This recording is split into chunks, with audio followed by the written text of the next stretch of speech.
إن الحمد لله وصلي وسلم على نبينا مصطفى محمد صلى الله عليه وسلم وعلى آله وصحبه أجمعين أما بعد أعوذ بالله من الشيطان الرجيم بسم الله الرحمن الرحيم സൂറ ബഖറ 214-ാമത്തെ അല്ലാഹു സുബ്ഹാനഹു വ തആല വിശദീകരിക്കുന്നു. നോക്കൂ, അം ഹസിബ്തും അൻ തദ്ഖുലൽ ജന്ന, സ്വർഗ്ഗത്തിൽ പ്രവേശിക്കാമെന്ന് നിങ്ങൾ വിചാരിക്കുകയാണോ എന്ന് പറഞ്ഞാൽ വെറുതെ ഒരു തരത്തിലുള്ള പരീക്ഷണങ്ങളും നേരിടാതെ തന്നെ നിങ്ങൾക്ക് എളുപ്പത്തിൽ സ്വർഗ്ഗപ്രവേശനം സാധ്യമാകുമെന്ന് നിങ്ങൾ വിചാരിച്ചിരിക്കുകയാണോ എന്നാണ് പറഞ്ഞതിന്റെ അർത്ഥം. ഫലമ്മായത്തിക്കും മസലുല്ലദീന ഖലൂ മിൻ ഖബ്ലിക്കും, മുൻ സമുദായങ്ങൾക്കുണ്ടായ പോലുള്ള മാതൃക നിങ്ങൾക്കും വന്നെത്തുന്നതുവരെ എന്ന് പറഞ്ഞാൽ മുൻ സമുദായങ്ങൾക്ക് വന്നെത്തിയ കഠോരമായ പരീക്ഷണങ്ങൾ നിങ്ങളെയും ബാധിക്കുന്നതുവരെ നിങ്ങൾക്ക് എളുപ്പത്തിൽ സ്വർഗ്ഗത്തിൽ കടക്കാമെന്നാണോ നിങ്ങൾ വിചാരിക്കുന്നത്? അതികഠിനമായ വിഷമങ്ങളും ബുദ്ധിമുട്ടുകളും അവരെ ബാധിക്കുകയുണ്ടായി.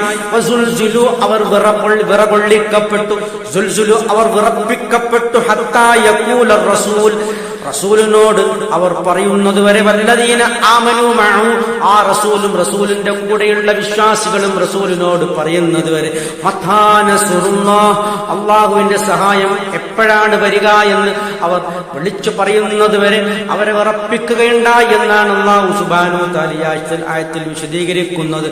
അലാ, നിങ്ങളറിയണം, ഇന്ന നസ്റുല്ലാഹി ഖരീബ്, അല്ലാഹുവിന്റെ സഹായം ഇതാ സമീപസ്ഥമാകുന്നു, അടുത്തു തന്നെ ഉണ്ട് എന്നാണ് ഈ പറഞ്ഞതിന്റെ പൊരുൾ. ഖബ്ബാബ് ബിൻ അറത്ത് റളിയല്ലാഹു അൻഹു റിപ്പോർട്ട് ചെയ്ത ഒരു ഹദീസ് ഇതിന്റെ കൂടെ ചേർത്ത് വായിക്കേണ്ടതാണ്. അല്ലാഹുവിന്റെ റസൂലിനോട് ഖബ്ബാബ് റളിയല്ലാഹു അൻഹു വന്നുകൊണ്ട് പറയുകയാണ്, അല്ലാഹുവിന്റെ റസൂലേ, ഞങ്ങൾക്ക് വേണ്ടി താങ്കൾ പ്രാർത്ഥിക്കുന്നില്ലയോ എന്ന്. കഠോരമായ ആ മർദ്ദനങ്ങൾക്ക് ഖുറൈശികളിൽ നിന്ന് പെട്ട ആ മക്ക മുശ്രിക്കുകളിൽ നിന്നും അതികഠിനമായ പരീക്ഷണങ്ങളും മർദ്ദനങ്ങളും ഏറ്റുകൊണ്ടാണ് ഖബ്ബാബ് റളിയല്ലാഹു അൻഹു പറയുന്നത്. ആ സമയത്ത് റസൂൽ പറയുന്നു, നിങ്ങളുടെ മുൻഗാമികൾ ഒരു കുഴിയിൽ ഇറക്കി നിർത്തിക്കൊണ്ട് വൃക്ഷപാളുകൊണ്ട് അവരെ പിളർന്ന് രണ്ടാക്കിയിരുന്നു. അതുപോലെ ഇരുമ്പിന്റെ ചെറുപ്പ് കൊണ്ടെന്ന് അവരെ മാംസങ്ങൾ പിഴുതെടുത്തിരുന്നു. എന്നിട്ടും അവരുടെ വിശ്വാസത്തിനും അത് അവരെ വ്യതിചലിപ്പിച്ചിട്ടുണ്ടായിരുന്നില്ല. നിങ്ങൾ ധൃതി കൂട്ടുകയാണ്. യമനിൽ നിന്നും ഹളറമൗത്ത് വരെ ഒരു മനുഷ്യനെയും ആരെയും പേടിക്കാതെ ചെന്നായ്ക്കളെ മാത്രം പേടിച്ചുകൊണ്ട് നിങ്ങൾക്ക് അവിടെ വരെ ധൈര്യത്തിൽ നിർഭയമായി യാത്ര ചെയ്യാൻ പറ്റുന്ന ഒരു ദിനം വന്നണയുക തന്നെ ചെയ്യും. നിങ്ങൾ ധൃതി കൂട്ടുകയാണ് എന്നാണ് അല്ലാഹുവിന്റെ റസൂൽ അതിന് പ്രതികരിച്ചത്. ഇത്രയുമാണ് ഈ ആയത്തുമായി ബന്ധപ്പെട്ട് നമുക്ക് സംസാരിക്കാനുള്ളത്.